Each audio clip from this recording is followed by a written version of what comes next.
The frame never moved, but the photo did. Welcome to Mystery's Notebook. I am your host, Elspeth. Drop a comment and share where you're watching from. You make these mysteries feel like home. Let's begin. The postcard arrived on a Tuesday. It was a bright, well-behaved morning in St. Mildred's, the kind where the sparrows kept to their hedges, the clergyman polished his sermons with a second cup of tea, and the village shop bell rang every 7 minutes with the precise ding of mild domestic necessity. Nothing, absolutely nothing, suggested this would be the day murder would begin creeping in, on the back of something as harmless as a photograph. Miss Marple, seated at her front window, with her embroidery and a rather tart opinion about the latest vicar's wife, glanced down as Mr. Barnes, the postman, shuffled up her garden path. He wore his usual thick cardigan despite the sunshine. He nodded toward the open window and raised the sole item in his hand. "Only a card for you today, Miss Marple." From the continent, no less. "Thank you, Mr. Barnes," she replied cheerfully, and accepted the card with mild surprise. The handwriting was instantly familiar. Florence Henderson, widow, loyal friend, and occasional irritant, had been gallivanting around northern Italy with a church tour. The card depicted a quaint medieval town square, golden in the afternoon sun, with mountains behind it and pigeons flaring up from the cobblestones. But it wasn't the charming sketch or Florence's chatty scrawl that made Miss Marple pause. It was the photograph inside. Florence, ever one to fuss, had included a snapshot from her trip, a group of travellers seated around a cafe table, raising glasses of something fizzy. Miss Marple recognized most of the faces from church committee meetings or past charity drives, but her eyes caught on one figure, second from the left, partially in shadow, a man, tall, distinctive nose, greying temples, wearing a linen suit and sunglasses. She stared. It couldn't be. It simply could not be Harold Denning. Harold had died 6 years ago, or so the papers had claimed, after a boating accident off the coast of Tangier. There had been a small notice in the Times, the briefest of memorials at St. Mildred's, his mother's doing, no doubt, and then his name passed into the village's quiet archive of faded scandals. A shame, some had said. A disgrace, whispered others. And yet here he was, seated in full daylight beside a beaming Florence Henderson and several oblivious locals, the spitting image of a man who had most certainly died, and who had most certainly caused ruin in his wake. Miss Marple examined the image again, now with her magnifying glass. She counted the buttons on his jacket, watched the angle of his chin, noticed the way his fingers curled around the stem of the glass. Still Harold. But Florence had mentioned nothing in her note. Not a word about meeting a ghost or the miracle of a resurrection. Just idle talk about weather, goats in the road, and Sister Deborah's unfortunate digestion. Miss Marple stood, tucked the photograph inside her notebook, and fetched her hat. The card had been posted 4 days ago. That meant Florence should be arriving back in the village by tonight's coach. She would wait, but she would also begin asking quiet questions. Because if Harold Denning was truly alive, after all this time, then someone in St. Mildred's was going to be very, very afraid. And when people are afraid, Miss Marple knew, they start making mistakes. Terrible, fatal ones. The rain came in the evening, soft and apologetic, just as the 6:35 coach pulled into the lay-by near St. Mildred's Green. Miss Marple, seated on the worn wooden bench under the shelter of the coach stop, folded her hands neatly in her lap as Florence Henderson stepped down, tugging at the hem of her travel-wrinkled coat and speaking animatedly to a porter who seemed entirely disinterested in the woes of foreign plumbing. "Honestly, Margaret," Florence said the moment she spotted Miss Marple, "Italy is not what it used to be. It's all tourists and traffic and children selling you bracelets at every ruin. I'm absolutely exhausted." "You look remarkably well for it," Miss Marple replied kindly, rising with only the slightest creak in her knees. Florence beamed under the compliment, oblivious to the faint scrutiny in her friend's eyes. "Oh, do I? That's kind. There's nothing like a change of air, even if it's riddled with garlic and disorganization."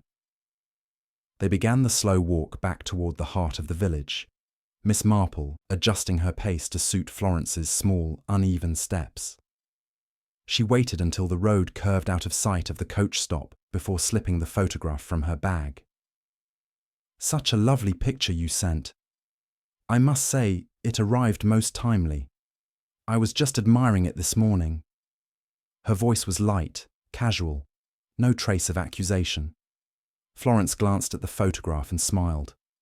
"Oh yes, the cafe in Bellagio. That was the morning after our tiresome ferry incident. We were all so relieved, I insisted someone take a group shot." "How fortunate," Miss Marple said, pausing with just the right amount of hesitation. "Who is the gentleman seated beside you? The one in the linen suit?" Florence squinted. "Beside me? Oh, that's... Now wait. I think that's Gerald Frome, or perhaps Alan Westing. I never did get all the names straight. There were so many people drifting in and out." Miss Marple didn't respond immediately. She merely nodded and tucked the photograph away. "It's such an uncanny resemblance to someone I knew once. Quite eerie, really." Florence chuckled nervously. "Well, I suppose everyone has a double somewhere." "Yes," Miss Marple agreed softly, "though not all doubles were reported dead and buried 6 years ago under mysterious circumstances." Florence stopped walking. The air changed. "What on earth do you mean?" Miss Marple smiled. Polite, serene, but unmistakably firm. "That man looks very much like Harold Denning." "Harold?" Florence laughed, though it came out thin and cracked at the edges. "Don't be absurd. Harold Denning? That scoundrel. He drowned, didn't he?" "So it was said." There was a long pause. Only the sound of rain brushing gently against hedgerows. "Well," Florence said at last, with forced briskness, "I suppose anyone can look like anyone in a photograph. Perhaps I was mistaken. But it's certainly no one I recognized, I assure you." Miss Marple gave her friend a knowing look, then resumed walking. She said nothing further until they reached Florence's garden gate, where she wished her a restful night and made her way home, rain now soaking the cuffs of her sleeves. She spent the next hour reviewing everything she knew, or thought she knew, about Harold Denning. The son of a rather formidable widow, Harold had once been the golden boy of St. Mildred's. Polished, charming, and always a step too clever, he'd left the village in his 20s and returned a decade later with vague stories of import-export business, vague wives, none of whom seemed to stay long, and not so vague debts. It was whispered, though never confirmed, that he'd been entangled in something unsavory involving a missing inheritance, a furious niece, and a housekeeper who'd left abruptly with tears on her cheeks. Then, suddenly, he was gone. "A boating accident," said the paper. "Cremation in Tangier, closed case." But Miss Marple, who remembered his mother's face at the church service and the too-quick sale of the Denning property, had never quite believed it. The photograph had simply confirmed a long-buried doubt. The next morning, she walked to the village shop under a patchy sky. Mrs. Graham was arranging tins of condensed milk in the window and raised her eyebrows in surprise. "Morning, Miss Marple. You're out early."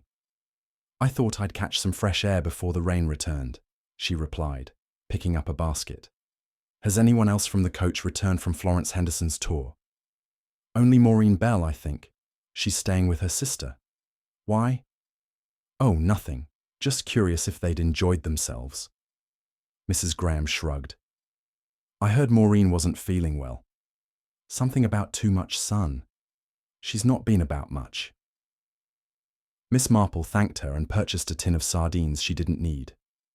Then, as if on a whim, she stopped by the church hall. Reverend Pottle was there, clumsily arranging hymnals. "Ah, Miss Marple," he said with the mild dread of a man about to be asked something he could not deliver. "We're having a bake sale next Friday. Do say you'll bring your fig sponge." "I might," she said absently. "Tell me, Reverend, have you heard of anyone returning unexpectedly to the village lately? A visitor, perhaps? Someone one might not expect. He blinked. I can't say that I have. We had that fellow about the church roof come last week, but he was just a surveyor. No strangers about. Not that I've seen. She left him with a polite smile and continued on to her last call of the day. Mrs. Cartwright. Though younger than Miss Marple by a decade, Mrs. Cartwright considered herself ancient and wise. She also happened to be Harold Denning's second cousin, twice removed, and the closest remaining relative still in St. Mildred's. She answered the door with a suspicious eye and a biscuit in one hand. I'm not buying anything, Margaret. Nor am I selling, Edna. I was just wondering if you ever heard from Harold's solicitor after his death. Mrs. Cartwright blinked. Harold's solicitor? Oh, heavens, no, there was nothing left. He owed the earth and then some. His mother was furious, gave away all his belongings to the church jumble. I see, said Miss Marple. I only asked because I came across someone abroad who looked remarkably like him. So alike, it might have been him risen from the grave. Mrs. Cartwright snorted. Well, if it is him, tell him to stay dead. He was nothing but trouble and broke his poor mother's heart. As she walked home, the wind rising behind her, Miss Marple mulled over what she had gathered. Florence was lying, badly, and Florence only lied when she was scared. Maureen Bell was ill, or hiding. The village remembered Harold as a disgrace and had no interest in seeing him resurrected. Which meant, Miss Marple thought grimly, that if Harold had returned, it was not as a guest. It was as a threat, and someone in St. Mildred's likely knew it, or worse, was planning to silence him for good. She reached her gate just as the post arrived again. Another postcard, no return address this time. Only a typewritten note, pasted in uneven letters. You saw the photograph. You weren't meant to. Stay out of it, Miss Marple. She turned it over. No stamp, delivered by hand. Her expression did not change, but her pace toward the kettle quickened, ever so slightly. Miss Marple stood in her hallway for a long moment, the postcard still pinched delicately between her fingers, the door swinging gently shut behind her. The note's threat, if one could call it that, was almost quaint in its construction. Cut letters pasted like something out of a penny thriller. But the message was unmistakable. She had trespassed on something, and someone wanted her to stop. She laid the card gently on the small side table beside the umbrella stand, then reached for the telephone. Her fingers hovered above the dial. No, she thought, not yet. Alerting the constable would do no good at this stage. Sergeant Aberley, well-meaning though he was, had all the subtlety of a marching band and a firm belief that Miss Marple's notions belonged to another era. No, this would need delicacy. It would need patience. She brewed a pot of Ceylon tea and sat by the parlour window with her knitting, though her needles barely clicked. Outside, children on bicycles zigzagged past the vicarage wall, and the village cat, a creature with no fixed address and a well-fed belly, slinked across the cobbles. The world, to all appearances, remained ordinary, but something had stirred beneath that calm surface. Someone who had once disappeared, conveniently, quietly, was either alive and walking among them, or had a remarkably devoted impersonator. Either way, someone was frightened enough to threaten her. That told her two things. The photograph was real, and Florence hadn't merely made a mistake. Later that afternoon, as the sky turned a brittle blue and the hedgerows steamed with the last of the rain, Miss Marple made her way to the old inn on the village edge, the Green Fiddle. It was where out-of-towners stayed if they had no family in St. Mildred's, and where secrets, like spilled drinks, often soaked into the floorboards unnoticed. Mrs. Trimble, who ran the inn with her sour-faced son, looked up from polishing a spoon behind the bar. "Afternoon, Miss Marple. Out for a stroll?" "Of a sort," she said, removing her gloves with quiet purpose. "I was wondering whether you'd had any interesting guests lately." Mrs. Trimble arched an eyebrow. "You'll have to be more specific. The builders from Duncombe stayed last week, ate me out of all the gammon, I meant just recently, in the past few days. Anyone foreign, perhaps? Not foreign, though we did have a gentleman, checked in 3 nights ago. Tall, older, quiet as a shadow, keeps to himself.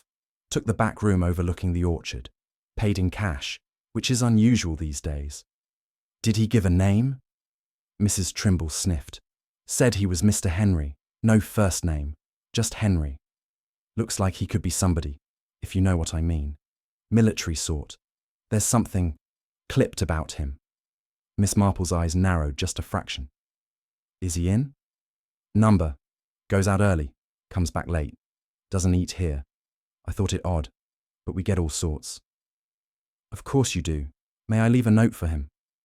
Mrs. Trimble hesitated, but nodded, sliding across a slip of notepaper. Miss Marple wrote with neat looping letters. If we've met before, Mr. Henry, I should very much like to renew the acquaintance. Otherwise, I'm simply an old woman who enjoys resolving small puzzles. Tea at my place. I serve an excellent Victoria sponge. Monsieur Marple, St. Mildred's Cottage. She folded it, addressed it to Mr. Henry, room 3, and handed it back. That evening, as the village settled under a lavender dusk, a shape appeared briefly near Miss Marple's gate. She didn't stir from her chair, but she saw him clearly through the lace curtain. A tall figure in a light-coloured coat, walking without a limp or hesitation. He didn't knock. He merely slid something through the letterbox and continued on. She waited until the sound of footsteps faded, then retrieved the envelope. Inside was a single sheet of paper. Typed. No salutation. You are correct. But I'm not here to explain myself. I am here to prevent something from happening that should not. Please stop asking questions. It is dangerous. For others, not just for you. There was no signature. Miss Marple read the note 3 times, then set it beside the first one. Someone had come back with a purpose. Not nostalgia, not reconciliation. A mission, perhaps. A threat to someone else, or to something buried. That meant whatever Harold had been involved in before his supposed death was not as dormant as the village had believed. She rose, turned the key in her cabinet, and pulled from the lower drawer a small leather journal, a careful compilation of oddities, rumours, and quiet events from the last decade in St. Mildred's. She flipped back to 1936. July 7th. Harold D. returns unexpectedly. Rumours of an argument with his mother. Seen drinking at Green Fiddle with M. Bell. July 10th. Miss Shering's inheritance dispute begins. She claims something is missing from her late aunt's effects. Papers. July 13th. Housekeeper, Nellie Partridge, leaves Denning House in distress. July 16th. Harold departs for Tangier, allegedly for business. August 2nd. Telegram. Harold dead. Reported drowned. No body returned. She tapped the page gently with her pen. Maureen Bell. The connection rang faintly but persistently. She had been close to Harold in those last weeks. Others had whispered about evenings together, walks on the common, gifts exchanged. Maureen had been young then, too young for Harold's reputation. And now Florence claimed Maureen was ill. She left the journal open and fetched her coat again. The Bell residence, a prim house shaded by 2 yew trees, had a quiet melancholy about it, as if even the roses in the garden knew better than to bloom too brightly. Maureen's sister, Agnes, answered the door with a frown deep enough to be carved. Miss Marple, we're not accepting visitors, I'm afraid. Maureen isn't well. I'm sorry to hear that. I only hope to leave her a little something. She held up a small posy of violets. For her bedside. Agnes hesitated. She's been sleeping most of the day. I promise I won't disturb her.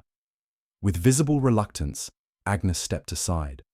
The sitting room was dim and stuffy. A tick of the clock was the only sound. Upstairs, Miss Marple could hear the rustle of movement, a door creaking, the distant murmur of a voice. She's been like this since she came back from Italy, Agnes whispered. Jumpy, pale. She won't say what's wrong. Did she mention anything unusual during the trip? Only that someone she once knew, had appeared unexpectedly. I assumed it was an old flame.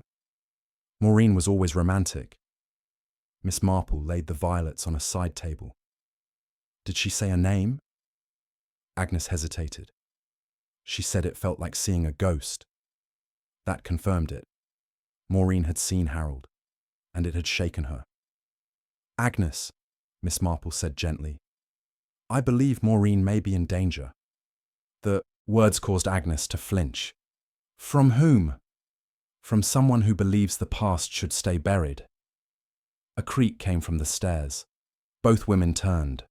Maureen stood there, thin as a wisp, one hand on the banister. Her eyes, sunken and rimmed with red, found Miss Marple. You saw him too? She asked quietly. Miss Marple nodded. Maureen exhaled, a long, trembling breath. Then it's all starting again, isn't it?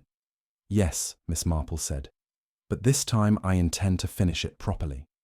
Behind them, the hallway darkened, as if the house itself was bracing for what was to come. The silence that followed Maureen's admission was weighty, not with fear, but with the kind of quiet, long associated with secrets kept too long and truths left unsaid. Miss Marple, ever sensitive to emotional shifts, recognized the moment's delicacy and did not rush it. Instead, she guided Maureen gently into the sitting room, settled her into a chair beside the hearth, and gave her the sense of calm that only came from someone who had no desire to judge, only to understand. Agnes, still rigid with suspicion, hovered at the doorway. She's not strong enough for questioning, she muttered. This isn't questioning, Miss Marple said gently. It's unburdening. Let her speak if she wishes. Maureen, whose hands had been clenching the arms of the chair, released them slowly. Her voice, when it came, was soft but oddly clear. It was him, Margaret. I don't care what anyone says or what death certificate they may have produced. That man in the Piazza Cafe in Bellagio was Harold Denning, older certainly, but not changed enough to be mistaken. I'd have known that walk anywhere. Miss Marple gave a thoughtful nod, neither encouraging nor interrupting. Maureen's eyes had a glassy sheen to them now, as though staring back into something difficult. He came up behind me when I was alone near the fountain, Maureen continued. I hadn't seen him for years, not since he left the village. At first I thought I must be confused, but when he spoke, her voice faltered. He said, Bellagio is far too beautiful to be haunted by the past, Maureen. As if he were the one haunted. And then he just walked away. Agnes shifted uncomfortably. She didn't tell me that part. I didn't tell anyone. It was like seeing a ghost who knew your name. He shouldn't be alive, Aggie. He shouldn't. Miss Marple remained quiet for a moment, then spoke, choosing her words with care. And yet he is, and it seems he doesn't intend to stay hidden. You weren't the only one to see him, you know. Florence's photograph captured him, and I've received 2 anonymous notes since, warning me to stop looking. Agnes paled. That sounds like a threat. It is a threat, Miss Marple said, her voice calm, but with a new firmness.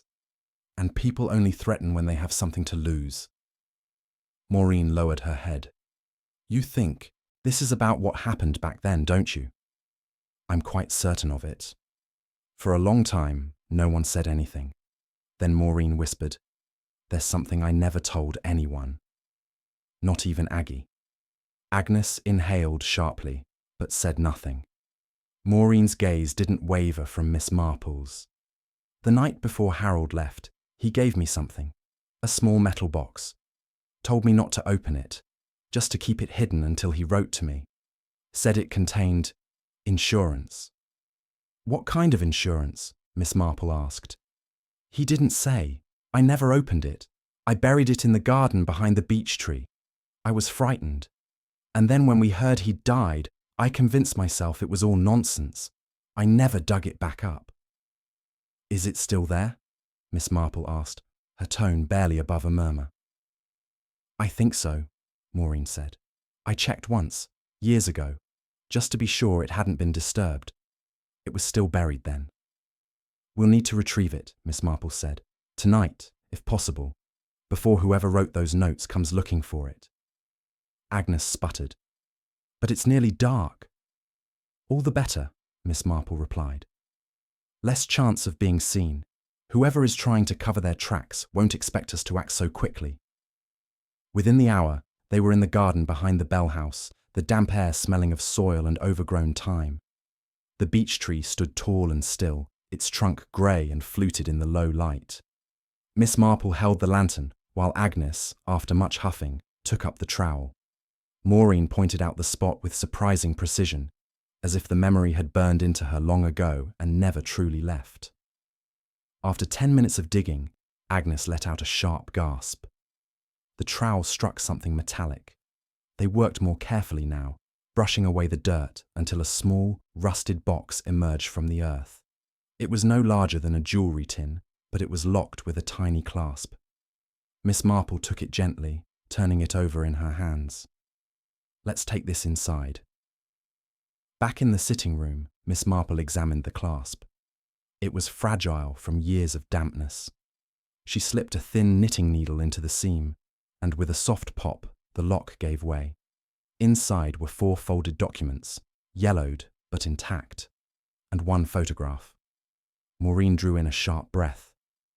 The photo showed a woman, Miss Sherring's late aunt, seated in her conservatory, a glass of sherry in hand. Nothing unusual at first glance. But behind her, barely visible through the open French doors, stood Harold Denning. He was reaching for a drawer in the hallway table. Miss Marple held the photograph up to the light. This was taken without the subject's knowledge, likely with one of those discreet pocket cameras, quite modern for the time. One of the papers was a last will and testament, unsigned and written in the same hand as Miss Sherring's aunt's known documents. Another was a receipt from a private investigator in London. The third was a bank statement showing a large withdrawal, dated 3 days before the aunt's death. The fourth, a letter, typed and unsigned, described blackmail and a man who claimed to have leverage over the family. Maureen stared at them. "Harold said he was safeguarding something. I never thought—" Miss Marple placed each item carefully on the table. "He was planning to use this, perhaps as protection, or perhaps for leverage. But he vanished before he could do so." Agnes leaned in. Then someone in the village, someone who knew what he had, must have made him disappear. And now, Miss Marple added, he's returned. Not to reclaim his life, but to reclaim the truth. And someone is frightened that truth will resurface. Maureen touched the edge of the photograph with trembling fingers. "Do you think he came back for revenge?" "I think," Miss Marple said, "he came back to finish something that had been started long ago, but whether he intends revenge or simply justice, we must find out." She paused, "because if he came back with evidence, someone might try to stop him again, only this time they won't fake his death." Agnes blanched. "You think someone's going to kill him?" Miss Marple didn't answer directly. Instead, she folded the papers back into the box and stood. "I believe someone already tried once, and failed. They won't fail again if they believe they're running out of time." She looked out into the darkened garden. "Tomorrow," she said, "I shall pay a visit to Mr. Henry at the Green Fiddle, and this time I intend to speak to Harold Denning directly." The next morning brought a grim stillness to St. Mildred's, as if the village itself sensed a reckoning drawing near. A heavy mist clung to the hedgerows, softening the edges of gardens and rooftops, making everything feel half-formed and secretive. Miss Marple, who had risen earlier than usual, ate a modest breakfast of boiled egg and toast, her mind preoccupied with the contents of the box and the man calling himself Mr. Henry. She tucked the tin into her satchel, wrapped in a tea towel, and left the house with deliberate calm. By the time she reached the green fiddle, the fog had begun to lift in curling tendrils. Mrs. Trimble was once again behind the bar, stacking coasters with her usual air of suspicion. "Morning, Miss Marple," she said, her hands pausing. "He's not in." "Ah," Miss Marple said, glancing toward the stairs. "Still out walking, perhaps?" "Left just after dawn," Mrs. Trimble said. "Didn't say where, but he seemed tense, not like the previous days. Took a parcel with him, small, wrapped in brown paper. Did he leave a note?" Mrs. Trimble shook her head. Miss Marple considered for a moment. "Has he paid in advance?" "He has, till the end of the week." "Then I wonder, would you object terribly if I waited?" Mrs. Trimble hesitated, but the sheer ordinariness of Miss Marple's presence, hat neatly pinned, gloves folded, undercut any protest. "Suit yourself, but I'll need the table by 12:30 for lunch service." "Of course," Miss Marple smiled. "I shan't be in the way." She settled herself in a small chair near the hearth, ordered a pot of weak tea, and opened a small notebook on her lap, though she did not write in it. She simply waited. An hour passed, during which 3 tradesmen came and went, one of them dropping a muddy boot on the mat and receiving a glare from Mrs. Trimble, sharp enough to cut glass. Still no sign of Mr. Henry. At 11:47, the door opened. The man who stepped in was the same figure from the photograph, lean, weathered, dressed in that same light-coloured coat. He removed his gloves slowly, eyes scanning the room with mild alertness before falling on Miss Marple. He did not look surprised. He walked to her table. "May I sit?" he asked. Miss Marple gestured to the chair across from her. "I was hoping you would." He sat. There was a pause. Not an awkward one, but the kind that suggests each party is carefully selecting their next move. "So," he said, resting his folded hands on the table, "you figured out who I am?" Miss Marple's gaze remained even. "You are Harold Denning, or you were. I believe these days you prefer the name Mr. Henry." His mouth curled in a rueful smile. "Henry is a safer man. He doesn't come with quite so many ghosts." "Ghosts," she said softly, "have a way of clinging to unfinished business." His smile faded. "I don't intend to stay," he said.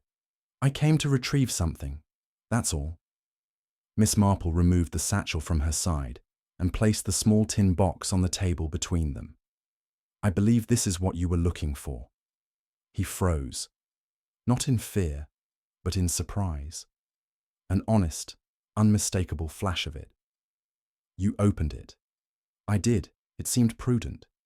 You see, Harold, people are afraid of you, and afraid of what you might reveal.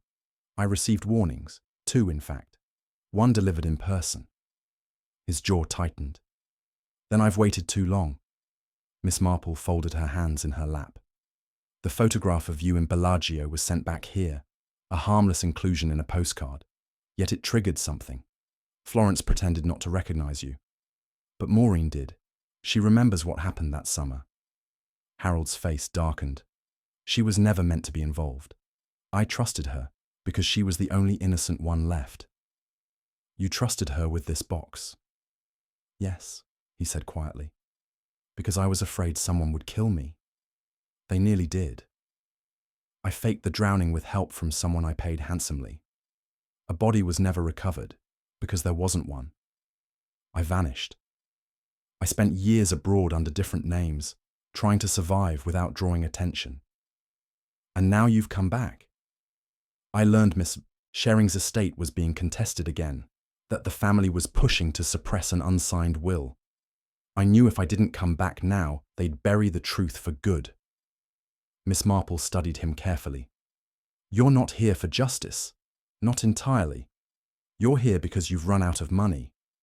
He didn't answer, which told her enough. "I don't judge you for that," she said gently. "But I must ask, what precisely do you plan to do now? The people you once knew have changed. Their capacity for damage may not have." Harold lowered his gaze. I was going to confront Eleanor, Miss Sherring's niece. She's the one who arranged everything. The forgery, the lies about her aunt's mental state. I found out too late. When I threatened to expose her, she had me followed. I was attacked in Tangier. That's when I knew I had to disappear. Miss Marple's mind worked quickly now, aligning timelines, motives. And now she knows you've returned.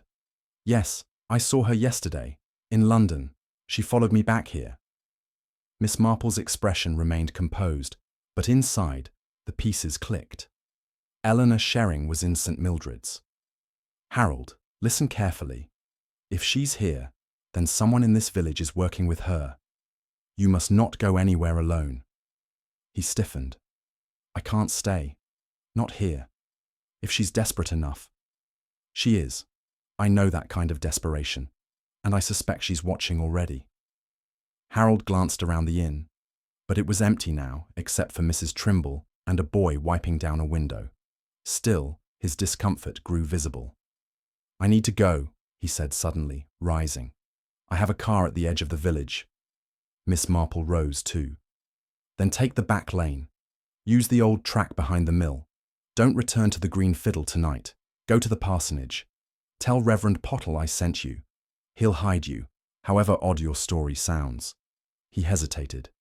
Why are you helping me? Because if you vanish again, the wrong people will win. And worse still, someone innocent may be made to take the fall for whatever comes next. He took the tin box and nodded. I'll go now. Thank you. She watched him leave through the side door, coat flapping behind him like a loose sail. She remained at the table for a full minute before turning to Mrs. Trimble. If anyone else comes looking for Mr. Henry, she said quietly, tell them he's gone into town, and tell no one else what you've heard today. Mrs. Trimble, who had seen many things she never repeated, gave a short nod. Miss Marple stepped out into the mid-morning sunlight and did not return home. Instead, she walked straight to the telephone booth by the grocer's and called Maureen Bell. He's safe, she said. For now. But I need you to think carefully. Did anyone on the tour seem overly interested in Harold? Anyone who asked about him directly? Maureen's voice trembled. There was a woman. Tall. Dark green hat. I didn't catch her name. She said she was traveling alone, but she kept staring whenever we gathered in groups. Did Florence speak with her? I think so. Once in the hotel lobby, but I never saw them together after that. Miss Marple hung up with a thank you, then made her way toward the vicarage. Eleanor Sherring was clever, dangerous, and, most importantly, desperate. And desperation, Miss Marple knew, made people reckless, especially when their lies were about to unravel. Miss Marple reached the vicarage just after noon, her stride unhurried but purposeful. The iron gate gave its usual protesting creak as she pushed it open, and the scent of rosemary from Mrs. Pottle's herb garden rose faintly in the warmth of the sun. Reverend Pottle, a mild, balding man with a perpetual expression of distracted goodwill, was pruning his gooseberry bush with more optimism than skill. Ah, Miss Marple, he said, straightening with difficulty. Is this about the bake sale? I was just saying to Dorothy. It's about something rather more serious, I'm afraid, she said, glancing over her shoulder to ensure they were alone. May we speak inside? Reverend Pottle blinked at her tone but nodded. Of course, of course. Come in, come in.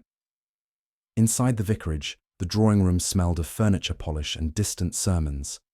Miss Marple declined a cup of tea and sat with her hands folded neatly, waiting for the vicar to settle into the armchair opposite.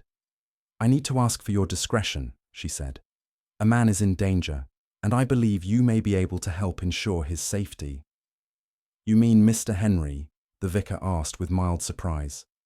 He arrived not half an hour ago, looked rather shaken, said you'd sent him, and I thank you for taking him in, she replied. He is, as you may have guessed, not quite who he appears to be. The vicar's eyebrows lifted, but he didn't press. His real name is Harold Denning. He faked his death 6 years ago, and now he's returned to set right something from the past, though not without risk. There are individuals in the village who have reason to fear him alive. The vicar paled. You think someone might try to harm him? I believe they already have, and may again. Reverend Pottle drew a slow breath. What would you like me to do? Keep him here, out of sight. Let no one know he's under your roof, not even Mrs. Pottle. I've sent him around back. There's a small door that leads to the cellar stairs. Yes, it's rarely used. Perfect. Let him rest there until I give word. I'm going to call on Florence. The vicar frowned. Florence Henderson? She's the thread that connects the past to the present, and I'm afraid she's not nearly as ignorant as she pretends. Miss Marple left the vicarage with her suspicions pressing heavily on her chest. The air had grown still, the clouds low and grey. The feeling of tension in the village was no longer subtle. It lay thick on every path, every hedge, like the warning before a storm. Florence's cottage was quiet, the curtains drawn. Miss Marple knocked sharply. After a pause, footsteps shuffled to the door. Margaret, Florence said, peeking out, her smile too quick. What a surprise. Again. I do seem to be haunting you lately, Miss Marple said, stepping inside without waiting for an invitation. But as it happens, I believe you've been keeping ghosts of your own.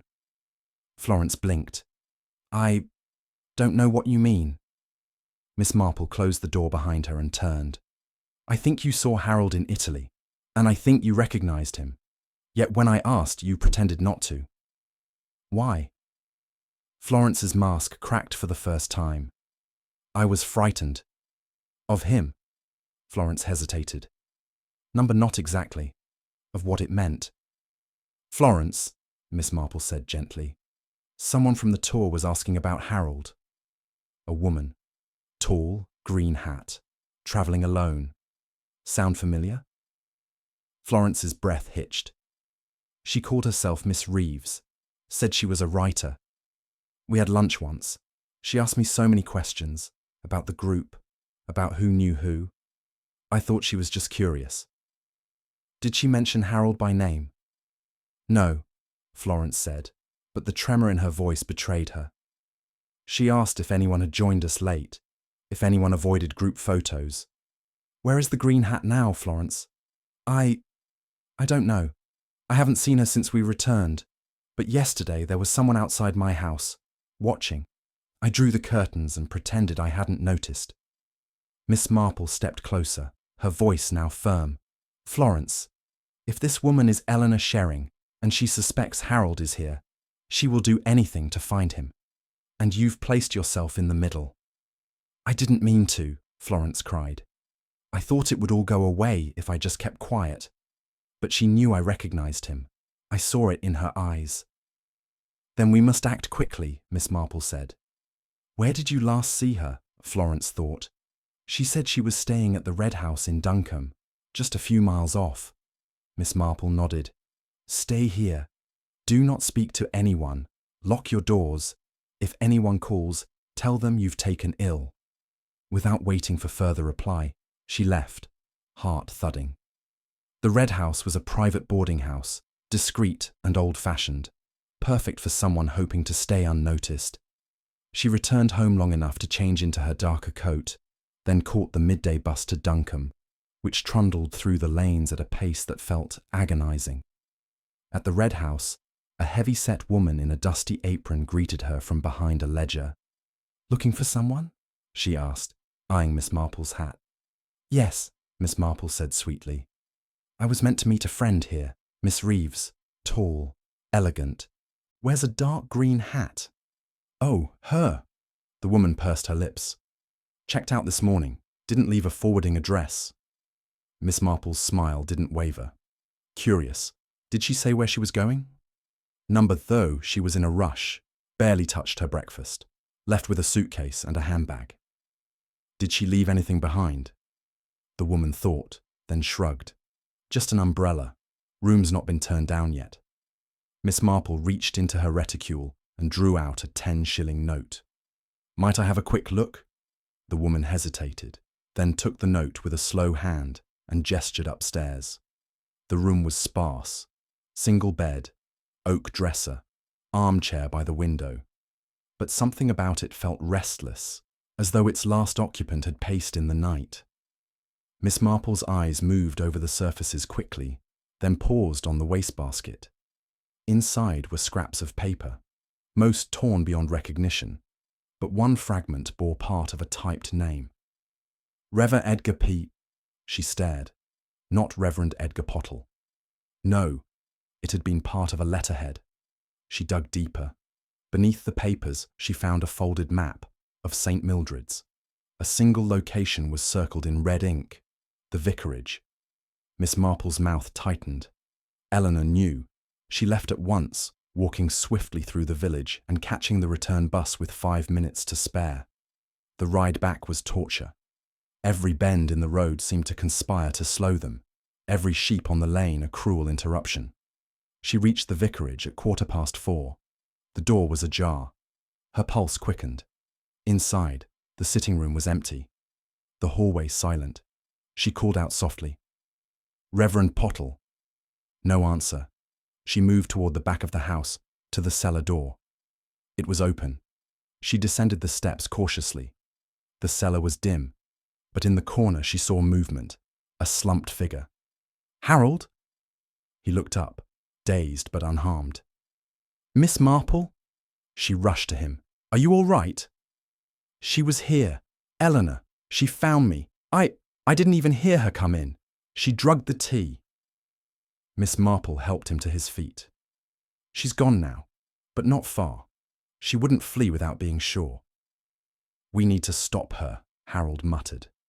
She said if I opened my mouth she'd make sure I never spoke again."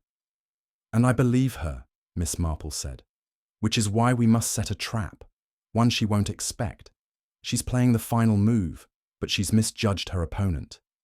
She helped him to the stairs, her jaw set. If Eleanor Shering thought she could erase Harold Denning a second time, she was about to discover just how wrong she was. The sun had dipped low behind the hills by the time Miss Marple eased Harold into the vicarage's spare bedroom and drew the curtains tight. She fetched a cold cloth from the washstand, gently pressing it to his forehead while he lay back on the narrow bed. His face, usually composed despite the strain of his past, now carried the telltale slackness of someone recently drugged, eyes too wide, hands trembling faintly. "She was clever," he murmured. "She smiled as she poured the tea, asked if I still played the violin, said she'd always admired that." Miss Marple, dabbing at his brow with calm precision, nodded. "A spider's smile, Harold. You weren't meant to leave that cellar." "I think she wanted to wait until night," he added hoarsely. "Said no one would hear. She brought something in her handbag, something heavy. I only saw it for a moment." A bottle. Miss Marple's lips pressed together in a thin line. "Chloroform, most likely. Or worse." He looked at her then, truly looked. "You understand the kind of woman she is." "I do," she replied. "And more importantly, I understand what kind of corner she's painted herself into. A woman like Eleanor Shering doesn't kill for pleasure. She kills when her world is threatened. And she is now trapped between exposure and survival." Harold turned his face away. "I should have done something sooner." "You tried," Miss Marple said firmly. "But it is not too late." She stood, smoothing her skirt. "We don't have much time." The trap she had in mind was not an elaborate one. She had long ago learned that truth had a way of doing the hardest part, if given the stage. Eleanor's mistake, Miss Marple knew, had been assuming that secrets remained static, but secrets grew roots, dug through people, and sprouted suspicion.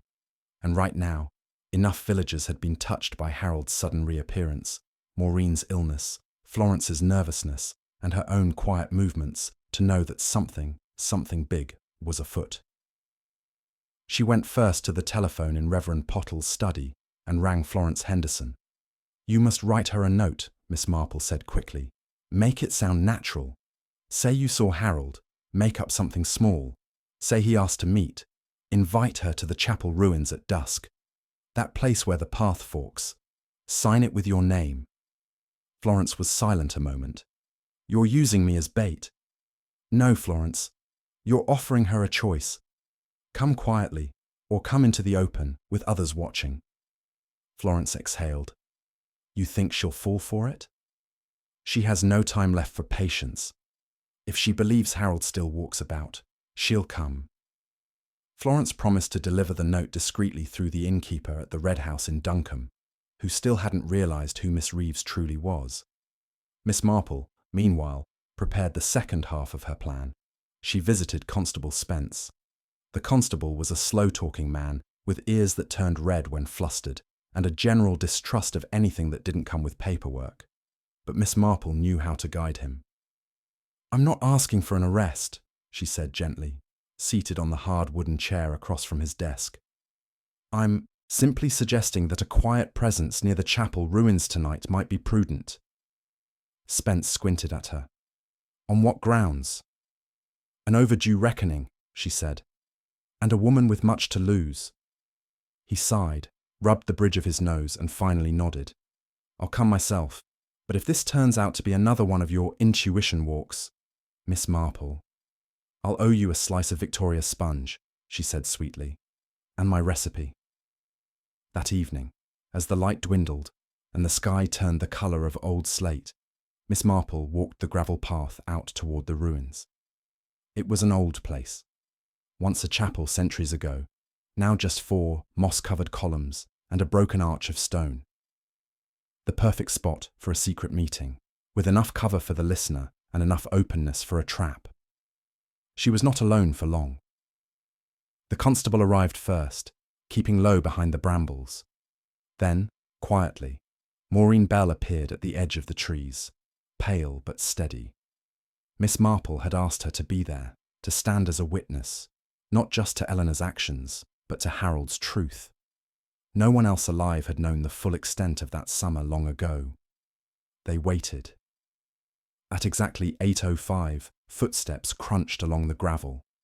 Eleanor Shering appeared, her posture immaculate, gloved hands clasped at her waist. She wore no green hat tonight, only a dark coat that trailed behind her like spilled ink. She stopped at the edge of the ruins and looked around. "Florence?" she called. There was no reply. She stepped further in. "Florence, you said you saw him. I need to know what he told you." Still silence. Miss Marple stepped forward then, emerging from behind a collapsed stone bench. "Good evening, Miss Shering." Eleanor froze. Her face did not shift, not a flinch, not a blink. But her knuckles tightened where they clutched her handbag. "Miss Marple," she said, "I was expecting someone else." "Were you?" "I received a note. I was concerned about Mr. Denning's health. I heard he had returned and that he was unwell." "Quite the Samaritan," Miss Marple said, her voice cool. "I suppose you've been waiting here, trying to catch me in some confession." Eleanor's voice was suddenly sharper. "But there's nothing to confess. That man faked his death, didn't he? What a scandal that would be. The police might be more interested in him than me." "I dare say they might," Miss Marple replied, "but not if he carries a signed confession detailing who helped him disappear and why." Eleanor's jaw tightened. "He doesn't have that." "Perhaps not, but he has other things. Photographs, letters, witnesses." At this, Miss Marple turned slightly, and Maureen stepped into view. Eleanor's eyes flicked toward her, and for the first time, her veneer cracked. You told me you were a tourist," Maureen said quietly. "You asked me about him. Then you tried to poison him." Eleanor laughed, high and brittle. "You're both mad. This is absurd." Constable Spence stepped out from the shadows. "Miss Eleanor Shering," he said, voice low, "I think you'd best come with me." Eleanor's eyes darted. "On what charge?" "Attempted poisoning, conspiracy, fraud. And more, I reckon." For a second it seemed she might bolt. Her hand twitched toward the handbag, but the constable was quicker. He took her arm gently, and she stiffened. "I suppose this was always going to happen," she said coldly. He should have stayed dead. Miss Marple shook her head. Dead men don't stay buried when the truth is still breathing. Eleanor was led away, the crunch of gravel receding. The air shifted, softer, lighter. Maureen stepped beside Miss Marple. Do you think that's truly the end of it? It is for her, Miss Marple said. The rest is Harold's burden, and perhaps his freedom. They stood in silence a while longer as the last traces of dusk melted into night. The ruins around them held the stillness of justice long delayed, now, at last, claimed. Miss Marple tucked her hands into her sleeves and turned back toward the village, the wind brushing at her coat, and the quiet, inevitable sense that the world, however briefly, had been set right again. The morning after Eleanor Sherring's quiet arrest began like any other in St. Mildred's, dew glistening on the rose petals, the grocer opening his shutters with a yawn, and the postman tipping his cap at Miss Marple as she passed him on her morning walk. But there was a change in the air. Not dramatic, not disruptive, but unmistakable to those with an ear for it. A thinning of tension, a silence where there had been whispering. Miss Marple, for her part, did not linger to bask in it. She had long learned that the aftermath of such an event was just as fragile as the moment itself. Truth might be exposed in dramatic fashion, but its consequences had a quieter, longer shadow. She turned into the garden of the vicarage, the hem of her coat brushing the lavender bushes as she made her way to the back door. Reverend Pottle met her there with a look of relief and confusion, as though he were unsure whether he'd been part of a moral victory or merely a confusing rural scandal. She's truly gone, then? He asked. Taken to the county station before dawn, Miss Marple said. Sergeant Aberley insisted on secrecy, but I expect half the village knows by now. They always do. He exhaled. It's astonishing. I baptized her niece, you know. Never would have guessed. We rarely do, she replied, but desperate people find corners to crawl into, even in the best-kept families.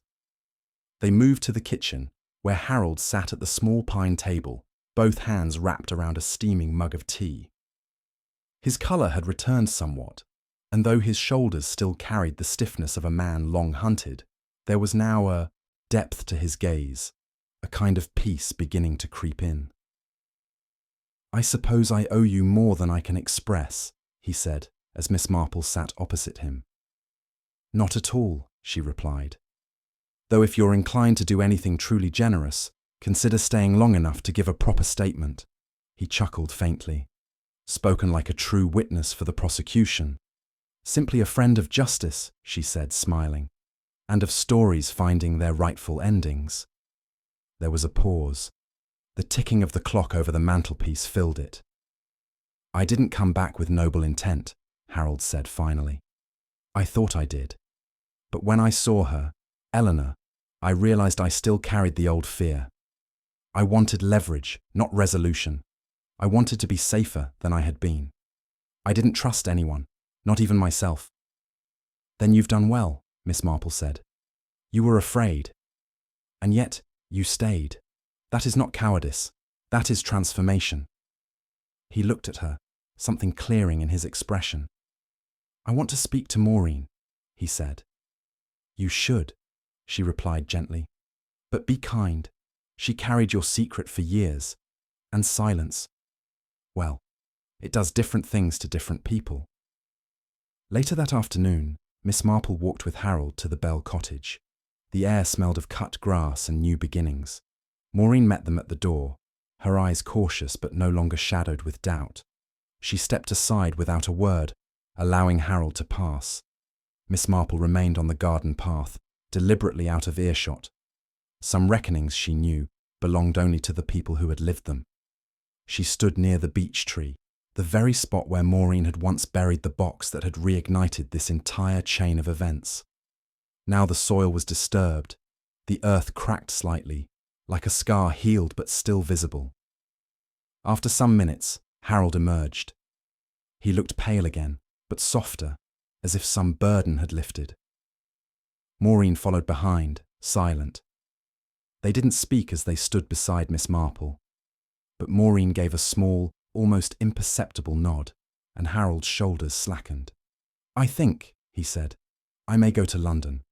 There's a solicitor who once owed me a favour. Perhaps I'll use it to make things right legally." "A wise decision," Miss Marple said. "You'll need someone who knows how to navigate those waters carefully." He gave a half smile. "I doubt they'll want me back in St. Mildred's, regardless of the legal outcome." "Oh, I wouldn't be so sure," she said. "Villages are strange things. They may turn on you quickly, but they also forgive in their own time. You might be surprised who shows up with a plum cake when all's said and done." He laughed then, a proper laugh, the first she had heard from him since his return. That night, Miss Marple returned to her cottage. The evening paper lay folded by the door. The headline, modest and buried under reports of far-off events, read, "Fraud charges filed against local heiress in Sherringwell dispute. Alleged co-conspirator returns from the dead." She read the article slowly. It had the usual inaccuracies, names slightly misspelled, dates skewed, but the core truth was there. Eleanor had been taken in, the will had resurfaced, and Harold Denning was alive. She placed the paper on the side table, poured herself a small sherry, and sat by the fire. Her knitting lay untouched beside her chair. Outside, a breeze rustled the climbing ivy along the windowsill. There was a knock. She opened the door to find Florence Henderson holding a tray wrapped in cloth. "Raspberry tart," Florence said without preamble. "Still warm." Miss Marple accepted it with a smile. "I hope it's not a bribe." "Oh, it is," Florence said dryly. "I'm trying to buy back your good opinion. I've spent the last week lying to my best friend, and I don't care for how it made me feel." "I never lost it," Miss Marple said kindly. "But if you want my forgiveness, I'll accept it on the condition you join me for tea tomorrow. And no gossip." Florence groaned. "You ask too much." Miss Marple watched her walk back down the garden path, her shoes leaving soft prints in the damp soil. When she closed the door, she returned to her chair and sat with the fire crackling gently before her. The village, she thought, would return to its ordinary rhythms soon enough. But its memory, like its secrets, was long. And as she lifted her sherry glass, her thoughts drifted back to the first image that had set everything in motion. A photograph, captured casually, thoughtlessly, in the sunlit square of Bellagio. A photograph that had, somehow, changed overnight. Only now did she understand what had truly changed, not the image, but the way one sees it. And that, she reflected, was the nature of truth. It often hides in plain sight, waiting for someone patient enough and curious enough to really look. The following morning arrived with a kind of soft finality, the kind that often settles over St. Mildred's once a particularly bitter wind has passed. The sparrows returned to their hedges. The bell from St. Mildred's church rang cleanly on the half-hour, and even the ever-irritable Mr. Loughty was seen whistling to himself as he dusted the produce bins outside his shop. It was, Miss Marple thought as she spooned marmalade onto her toast, the kind of peace that doesn't come from denial, but from resolution. Yet not everything was quite finished. She had learned long ago that when a secret as large as Harold Denning's return unspooled itself into the open, there were always a few threads left hanging, tiny loops of consequence no one had thought to pull taut, and she could feel one of them tugging now. It arrived in the form of a letter, delivered not by the postman, but tucked into her gate that morning. Miss Marple found it when she bent to gather a fallen sprig of rosemary, the envelope wedged between the iron bars. The handwriting was unfamiliar, small, slanted, precise. She read it twice before returning to her breakfast tray. The message was brief, unsigned, and unsettling in its ambiguity. You removed one problem, but not the first one. If you truly want peace in the village, ask Nellie Partridge why she left. Miss Marple held the note against the morning light. The paper was thick, the ink faintly smudged at the base of the final letter, written in haste. It wasn't Eleanor's style. The tone was too indirect. nor was it likely from Harold or Maureen. This came from someone still in hiding, watching. She rose and moved to her small desk near the front window. There, in a thin ledger, she kept records of names, events, and oddities from her years in the village, each entry written not in judgment, but as a careful preservation of memory. She flipped to July, 6 years prior. There she was, Nellie Partridge, housekeeper at Denning House for 15 years. Resigned abruptly, left for Bath, no forwarding address. Miss Marple remembered her well, a quiet woman, mouse-brown hair always in a knot, shoulders stooped from decades of unseen work. She'd been loyal to the Dennings, particularly to Harold's mother, until something had shifted. That shift had coincided, though never publicly, with the final weeks before Harold's supposed death. Within an hour, Miss Marple was on the telephone with her cousin Dora, who, as luck would have it, belonged to a bridge club in Bath and knew almost everyone there over the age of 65. Partridge, Dora repeated thoughtfully.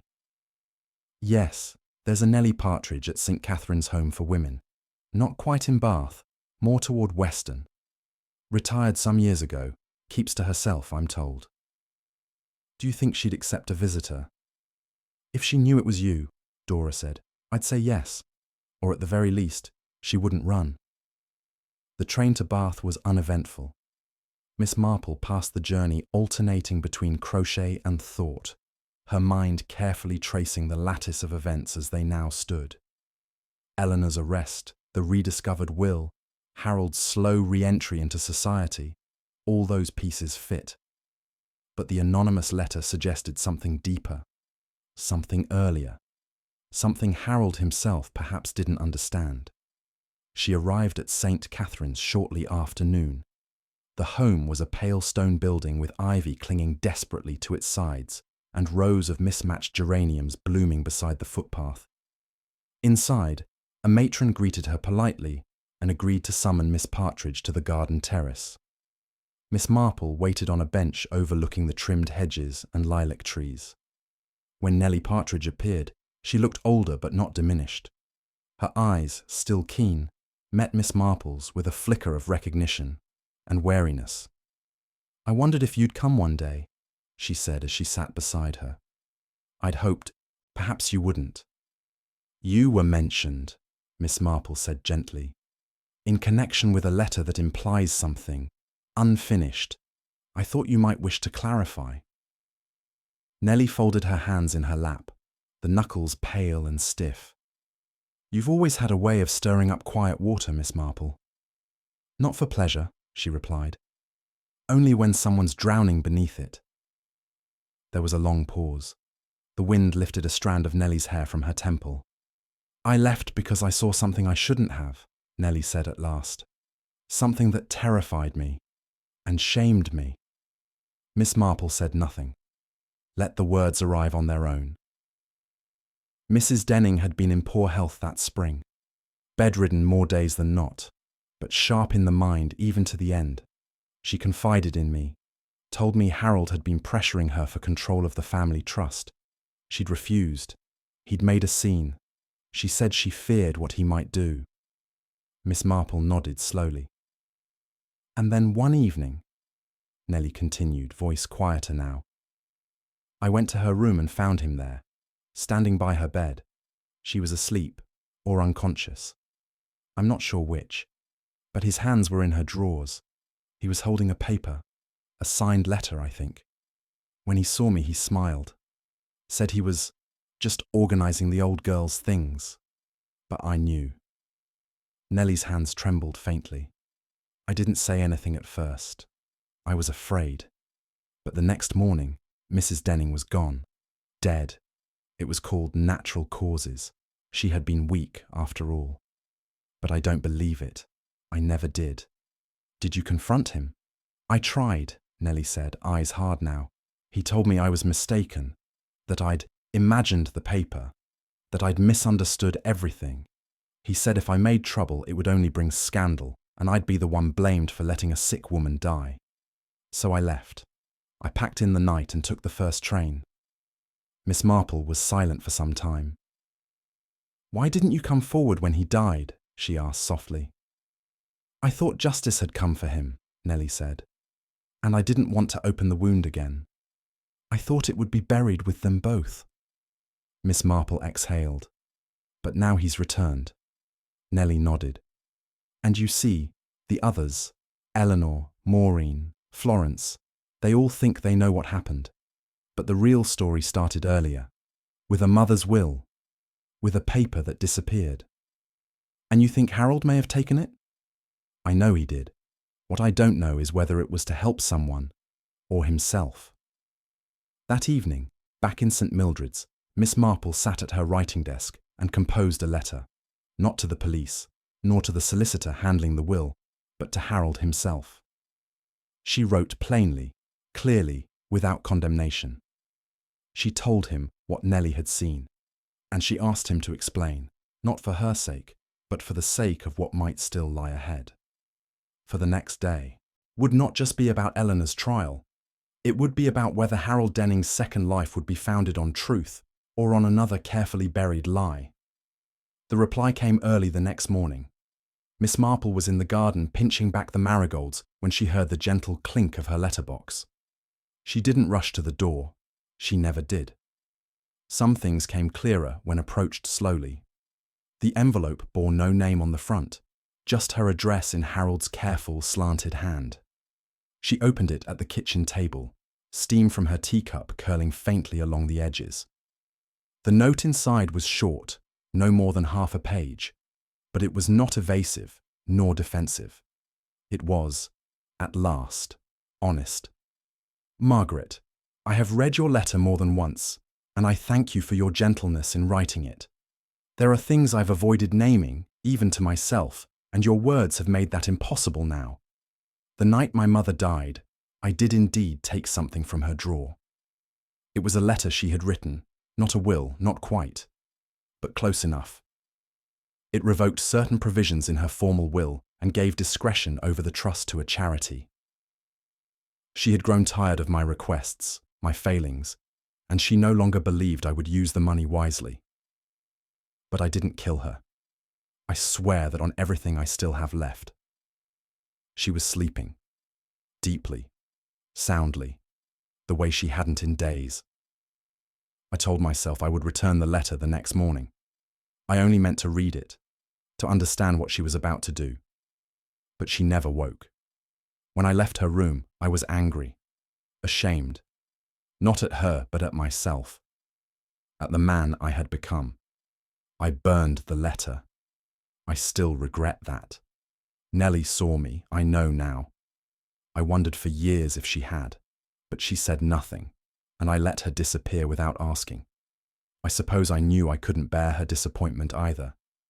I have not lived rightly, Miss Marple, you know that. But I never raised a hand to my mother, and if I had believed she was close to death, I would have stayed at her side until the end. I left that room a coward, yes, but not a killer. Thank you for letting me say this without judgment.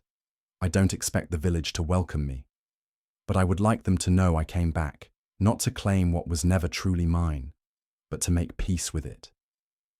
Yours, Harold Denning. Miss Marple set the letter down and reached for her tea. It had cooled slightly. She didn't mind. Truth was often best taken warm, not hot. She folded the letter carefully, slid it into her notebook, and made her way down the lane. She had not planned to see Maureen again so soon, but the weight of Harold's words, the heaviness of confession, required another voice to carry them. Someone who had once loved him, however briefly, had the right to know the fullness of what had been. Maureen Bell opened the door with a look of faint surprise and ushered her in without speaking. They sat in the parlour where the lilacs had started to crowd the window pane. "I received a letter from Harold this morning," Miss Marple said gently. "A reply to one I sent him yesterday, after speaking with Nellie Partridge." Maureen stiffened. "Nellie? She saw him the night his mother died." "Oh," Maureen breathed, and her hand curled in her lap. "She feared the worst," Miss Marple continued, "but Harold has now given an account of that night, and I believe he's telling the truth." She recounted the contents of the letter, not every word, but the shape of them, the shape of Harold's regret and the particular shade of his guilt. Maureen listened silently, eyes fixed on the carpet, until the story finished. "He never really learned how to stop running," she said softly. "Not then. Not even now." "No," Miss Marple agreed. "But perhaps he has begun to walk in the right direction." Maureen looked up. "And what becomes of him now? Will the village forgive him?"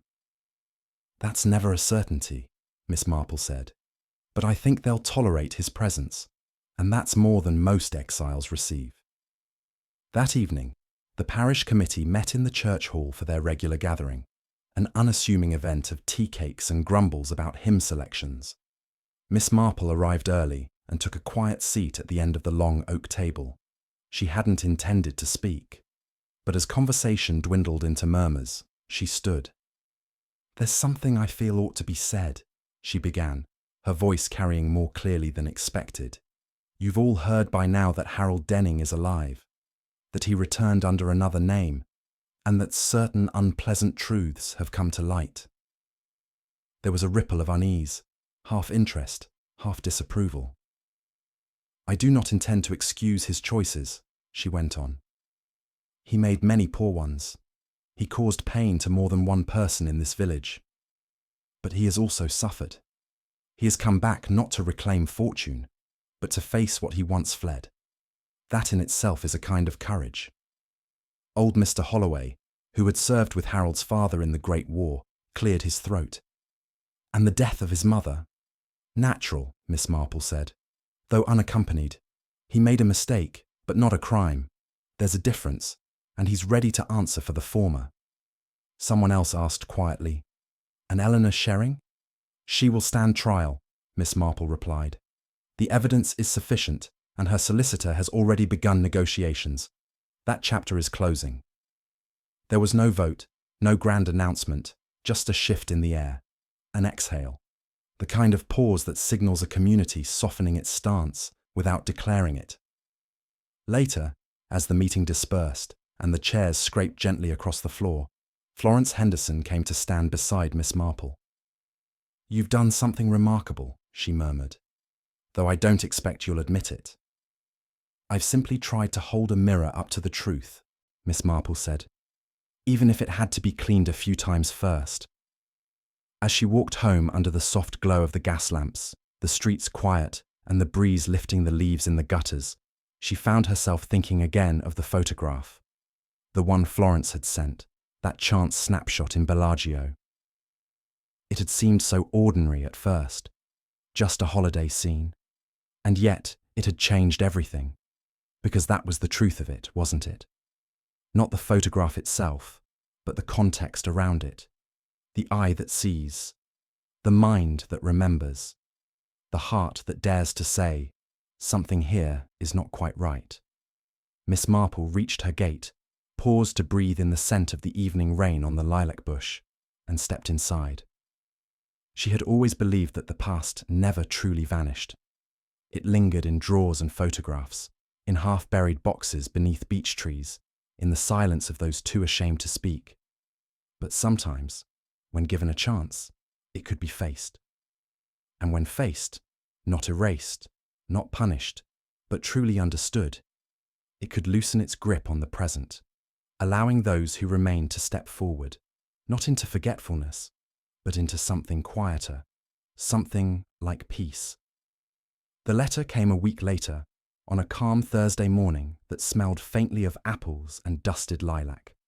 Miss Marple found it tucked between a parcel of seed catalogues and a circular from the Ladies' Historical Society. The return address was London. The handwriting, careful but no longer hesitant, belonged to Harold Denning. She waited until her second cup of tea before opening it, as was her custom with anything personal. The fire was lit, the cat asleep on the windowsill, and outside, St. Mildred's carried on in its usual quiet rhythms. "Dear Miss Marple, I've spent the last few days walking the embankment in the early mornings, trying to imagine what my life might be if I had stayed dead. There was a peace in that, briefly, a clean escape. But peace born from deceit is no peace at all. Your intervention forced me to reckon with things I had long buried. Not only what happened to my mother, or what I took from her drawer that night, but what I took from others. From Maureen, from Nellie, even from the village itself. There's a small room in a solicitor's office on Chancery Lane, and in it, a file now bears my name again. I've provided a statement, signed it, and accepted that I have no claim to any of the money in dispute. My mother's original will shall stand. It's not mine to touch. And I've asked that copies of my confession be provided to the authorities in case anything I did, then or since, needs to be brought to light. As for Eleanor, I've chosen not to testify against her. Not out of mercy, but out of clarity. She chose her path. It brought her to ruin. She'll be judged by her own actions. I have not yet decided where I will go. But I feel for the first time in years that I'm no longer hiding from myself. And that, Margaret, I owe entirely to you. With sincere gratitude, Harold Miss Marple set the letter down and allowed herself a quiet moment of reflection. There was no sense of triumph, only a deep and steady kind of peace, the sort one finds not in winning, but in restoration. The village had settled, as she knew it would. Eleanor's trial was to proceed quietly, her barrister already angling for a reduced sentence. No scandal would erupt from the pulpit or the pub. Just nods, murmurs, and the slow easing of tension across doorsteps and hedgerows. Maureen Bell had returned to her garden, sleeves rolled high, and the lilac bush outside her window was thriving again. Florence had resumed hosting her Wednesday teas, complete with Victoria sponge and too much gossip. Even Constable Spence had taken to tipping his hat more often, as if conceding that, once again, Miss Marple had unravelled what he could not. But it was Nellie Partridge's name that lingered in her thoughts that morning. She had received no thanks, no letter, no visit.